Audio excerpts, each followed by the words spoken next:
दरवाजे पर दीप जलाने का मतलब है कि किसी को तुम्हारे प्रकाश की जरूरत हो, तुम्हारी जरूरत हो।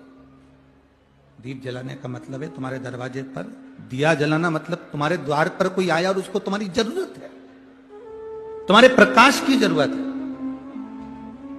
केवल दरवाजा खुला छोड़कर अंदर बैठकर माला जप रहे हो और सोच रहे हो लक्ष्मी जी आ जाएगी, तो लक्ष्मी नहीं आएगी। दरवाजा खुला रखने का मतलब है कि आपकी मेहनत, आपकी लगन और आए हुए अतिथि का सम्मान अगर आप कर रहे हो और तुम्हारे दरवाजे पर ज्ञान का अगर दीप जला हुआ है तो लक्ष्मी जरूर प्रवेश करेगी। विवाह शादी में देरी हो रही हो, या कोई नया कार्य चालू कर रहे हो उसमें देरी हो रही हो, या कोई सर्विस के लिए नौकरी के लिए जा रहे हो और वो कार्य नहीं हो रहा हो, तो एक धतूरा, केवल एक धतूरा, उस धतूरे को फोड़कर उसके अंदर का फल निकालकर उस फल को शिवलिंग पर चढ़ाकर एक लोटा जल शंकर भगवान को समर्पित कर। दिन होना चाहिए मंगलवार। कौन सा दिन होना चाहिए? जम के बोलो जरा, मंगलवार। समर्पित करो। उसके बाद में आप विवाह के लिए अगर समर्पित, आपको लगे कि आपका जीवन बड़ा कष्टमय है, बहुत तकलीफ का जीवन है, तब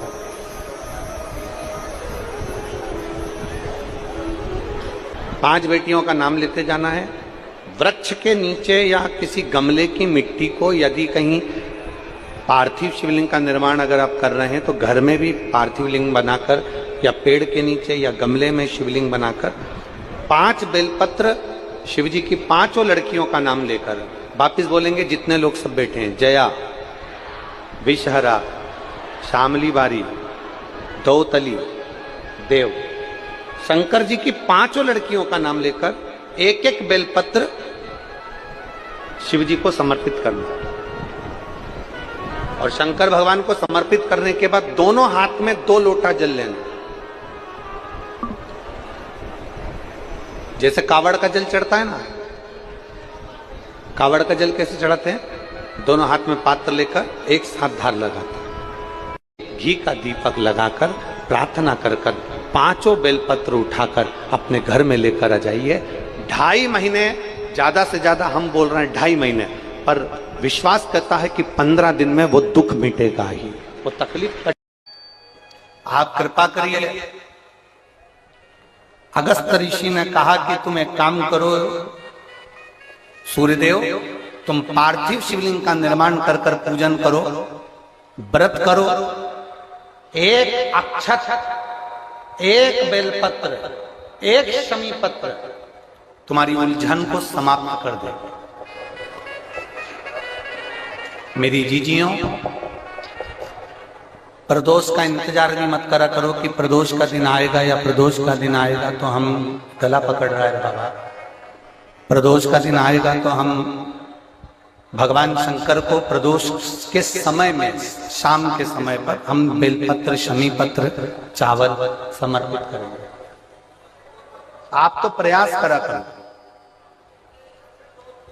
कभी अगर मौका मिल जाए तो प्रदोष काल में, प्रदोष के समय पर एकांतेश्वर शिवलिंग मिल जाए, कहीं एकांत में कोई शंकर भगवान का शिवलिंग मिल जाए, एक बेलपत्र लो, उसके ऊपर एक शमी पत्र रख लो, एक चावल का दाना रख लो, अपने मन की बात बाबा से कहकर श्री शिवाय नमस्तुभ्यम बोलकर शंकर भगवान की अशोक सुंदरी वाली जगह पर स्पर्श कराकर वही शमी पत्र, वही अक्षत का दाना, वही बेलपत्र शंकर भगवान के शिवलिंग पर उसको समर्पित कर दो। समर्पित करते समय ये जो डंडी का मुख है, ये जहां जलाधारी होती है, पानी बहता है, उस ओर डंडी का मुख होना चाहिए। जिधर पानी बह रहा है उधर से करो।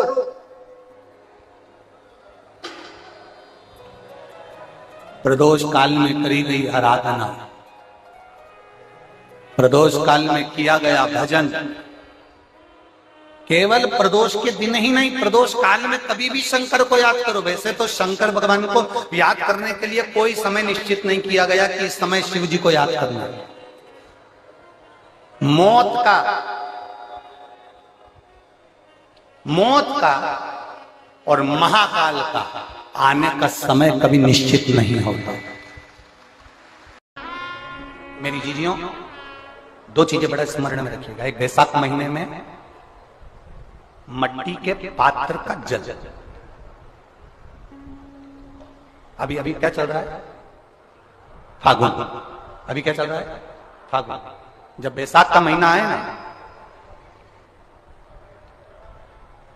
जितने यहां बैठे और जितने आस्था चैनल पर सुन रहे हो, जितने फेसबुक यूट्यूब पर कथा श्रवण कर रहे हैं, जितने मोबाइलों पर देख रहे हैं, प्रयास करना, बैसाख के महीने में मिट्टी के पात्र में जो रात्रि भर जल रखा हो, मिट्टी के पात्र में, अगर आपके पास में घड़ा हो, हंडा हो, नी हो तो दिया हो, दीपक हो, कुल्लड़ हो, कोई भी तुम्हारे पास में जो मिट्टी का पात्र, उसमें जल भरना। वो जल बैसाख के महीने की किसी भी सोमवार के दिन, किसी भी सोमवार के दिन, बैसाख महीने में, या किसी प्रदोष के दिन, या बैसाख महीने के शिवरात्रि के दिन, वो मिट्टी के पात्र का जल अपने घर के प्रत्येक व्यक्ति का स्पर्श कराकर उस मिट्टी के पात्र के जल को तांबे के पात्र में डाल लीजिए और घर के प्रत्येक व्यक्ति का स्पर्श करा लीजिए और शंकर भगवान पर कुंदकेश्वर महादेव के नाम से समर्पित करिए। कुंदकेश्वर महादेव। कभी जीवन में पीछे पलट कर देखने की जरूरत नहीं पड़ेगी, आप उन्नति की सीढ़ी की ओर बढ़ते चले जाओ। बैसाख महीने में मट्टी के पात्र का जल भगवान शंकर को समर्पित होना चाहिए। उसका कई माताएं कहती हैं कि गुरुदेव, हम अगर चंदन का तिलक लगाकर जाएंगे या हम त्रिपुंड लगाकर जाएंगे तो लोग हंसते हैं। तो हम स्त्री को, हम नारी को क्या करना चाहिए? शिव महापुराण की कथा कहती है कि मात्र शिवलिंग का स्पर्श कर कर, मात्र अशोक सुंदरी वाली स्थान का स्पर्श कर कर, मात्र पीठिका का स्पर्श कर कर, मात्र नंदी का स्पर्श कर कर, मात्र शंकर भगवान के दरवाजे की चौखट का स्पर्श कर कर भी नारी